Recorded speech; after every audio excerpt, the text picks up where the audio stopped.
행정원 얘기에서 이제 말하기를 맹문동을 가로 내서 임금님들이 상시 복용할 수 있도록 했다고 하고요. 우리 영조 임금님께서는요, 가루만 내서 먹은 게 아니라 맹문동을 주 원료로 하는 맹문동과 인삼, 오미자가 들어간 생맥산을 즐겨서 드셨다고 합니다. 그게 맹문동을 그렇게 하면 생맥산이거든요. 근데 생맥산은 뭔가 그 어감이 시원하잖아. 그쵸. 생맥주. 그러니까 현대는 생맥주고 과거는 그렇지. 생맥산이네. 근데 저 맹문동을 즐겨 드셨던 무슨 특별한 이유가 있을 거 아닙니까? 네, 일단 맹문동은 이름부터 불사초라고 했잖아요. 네. 겨울에도 죽질 않고 이 푸르름을 유지하면서 자기의 생명력이 강하다는 걸 입증을 했기 때문에 임금님들에게 저희 어이들이 이제 진상을 해서 복용을 하게 했고, 그리고 맹문동에는 아주 좋은 영양 성분들이 많이 있는데요. 일단 칼슘이 많이 들어있고요.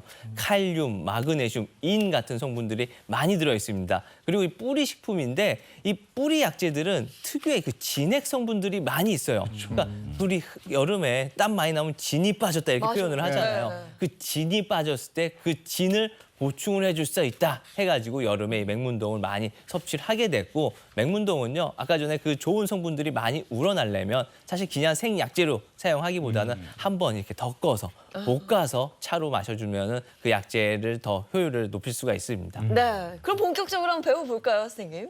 근데 이건 배운다라고 얘기하기도 참 못한 게 네, 너무 쉬워요. 너무 간단하잖아요.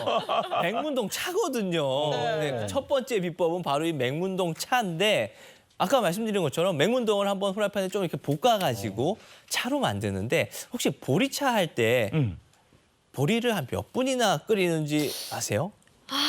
제가 보리차를 또 사서 먹어만 예전에 저 끓인 어렸을 적이- 때는 네. 어머니가 늘 집에서 보리차 끓이고 계셨는데 끓였어요. 오. 한참 끓였던 것 같아요. 그때도 한참 끓였다 생각하지만 보리차는요 채 5분에서 10분이 넘질 않습니다. 맞아요. 네.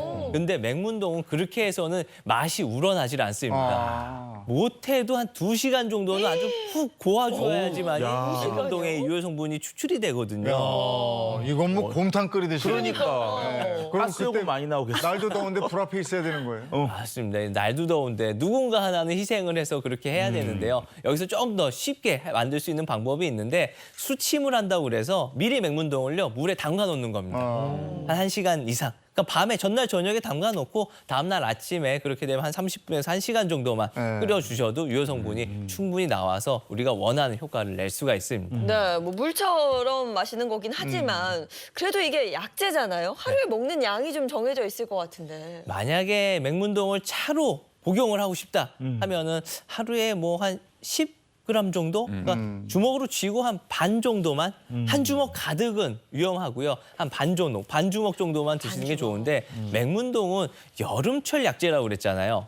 그러니까 그 성질이 좀 냉해요. 그래서 너무 많이 먹게 되면 설사를 할 수 있고요. 그리고 여름철에 감기인데 오한 감기, 막 추위를 느끼는 이런 오한 감기일 때는 맹문동을 드시면 안 됩니다. 그때 피해 주셔야 됩니다. 예, 이게 저 몸을 좀 차갑게 하는군요. 네, 싹 가라앉힐 수 있기 때문에 그때 좀 피해 주셔야 돼요. 그러니까 그런 점은 좀 주의를 하시고 드시면 되겠고. 저는 아까 궁금한 게 그 왕들이 그 영조대왕이 먹었다는 네. 생맥산. 네. 그거 맛이 궁금해요. 오미자도 넣고 하네요. 네. 사실 앞에 보면 하얀 거 하나 있고 빨간 거 하나 두개 네. 놨습니다. 두개 있어요. 하나는 맹문동차, 하나는 생맥산이거든요. 한번 마셔보십시오. 아니 네. 뭐 느낌은요. 야 투명한 건 소주, 이거는 맥주 이런 느낌인 것 같아요.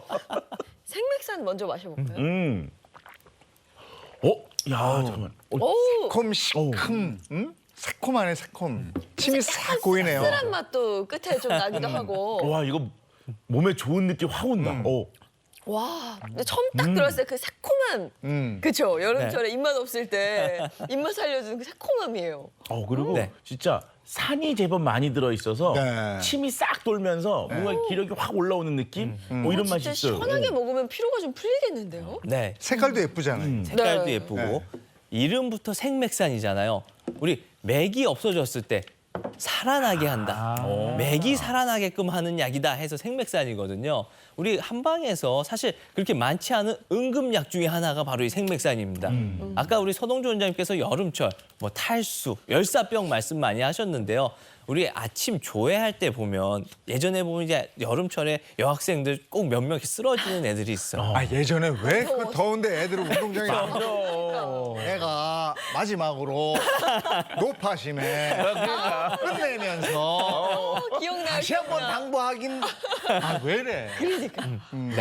그렇게 열사병이 왔을 때 갑자기 쓰러졌을 때 먹어야 되는 약이 바로 이 생맥산입니다.